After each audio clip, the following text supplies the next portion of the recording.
What happens when luxury travel, unchecked power, and silence collide?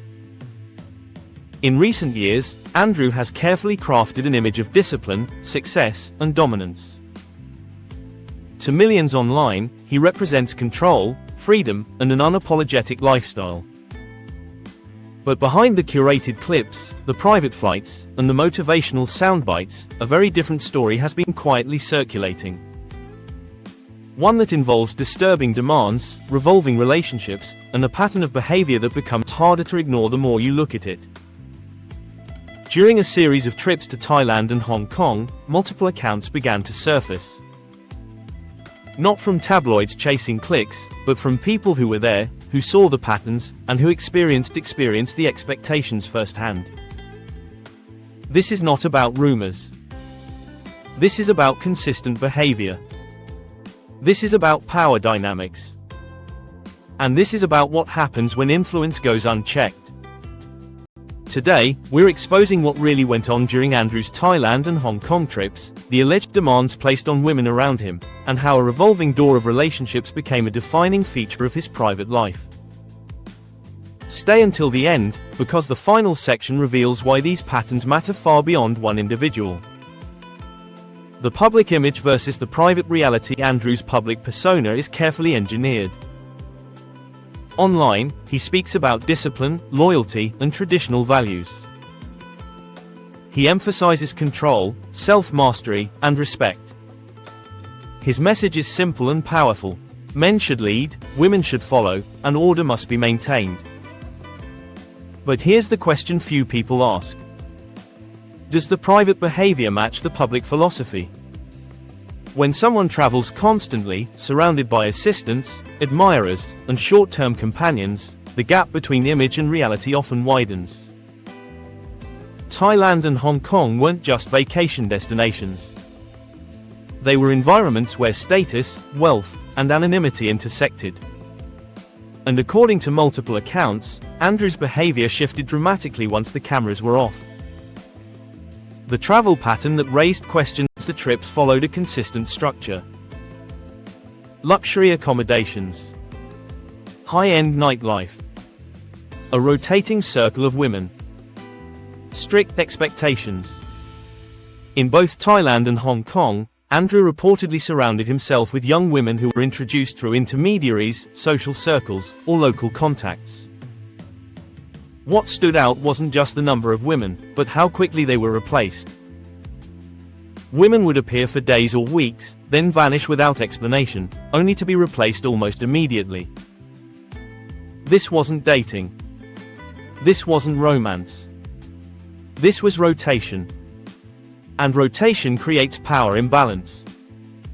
The alleged demands. According to multiple first-hand accounts, Andrew's expectations were not subtle. Women were reportedly expected to be constantly available, emotionally detached, and fully compliant with his schedule.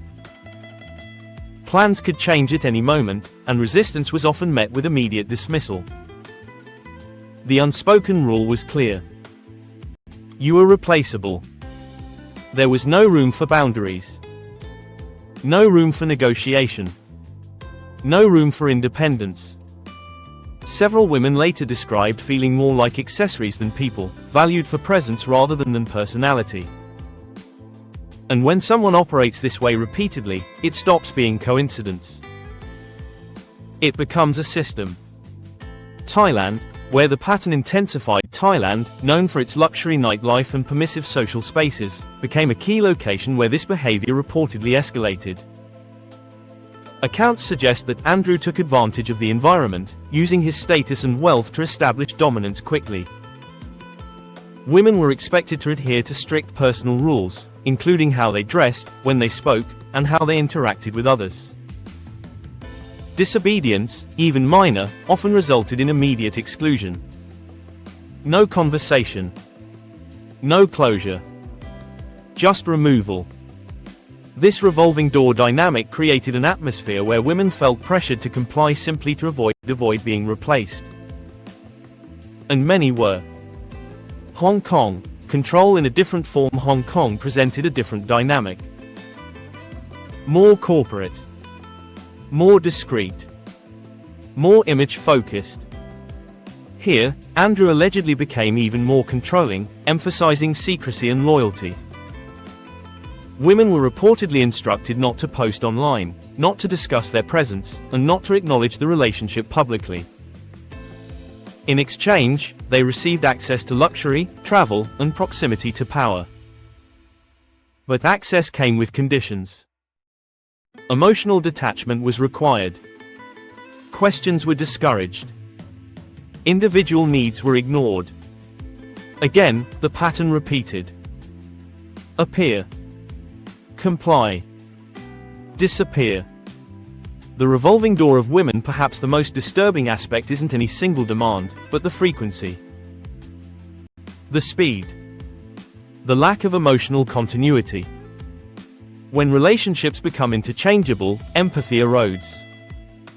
People stop being individuals and start being roles. And according to those who observed Andrew closely, this revolving door wasn't hidden. It was normalized. Women were discussed in terms of utility. Presence was transactional. Affection was conditional. This kind of environment doesn't just affect the people inside it. It reinforces a worldview where control is mistaken for strength and dominance replaces connection. Why this matters, some may ask. Why should anyone care? Because influence multiplies behavior. Andrew doesn't exist in isolation. Millions watch him, quote him, and model themselves after his philosophy. When private actions contradict public teachings, the damage spreads quietly. Young audiences begin to normalize disposability. Power becomes justification. Empathy becomes weakness. And that's how cycles repeat.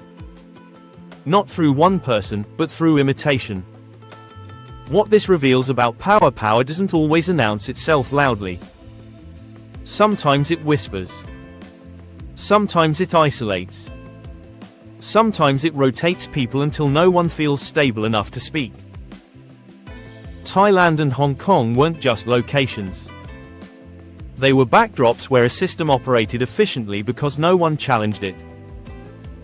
And systems thrive in silence. What makes this story unsettling isn't shock value, but repetition.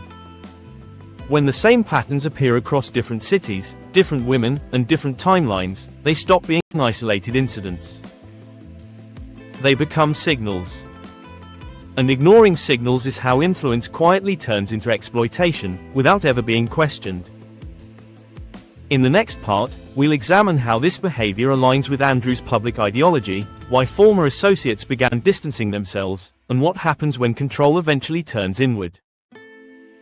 Because every system built on dominance eventually collapses under its own weight.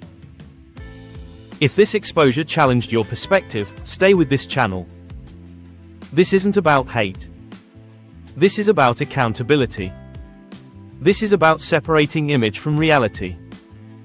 Part 2 dives deeper into the psychological framework behind Andrew's behavior and why these patterns are rarely accidental. Like the video if you value truth over hype. Subscribe for the full breakdown. And comment below, at what point does influence become responsibility? The conversation starts now.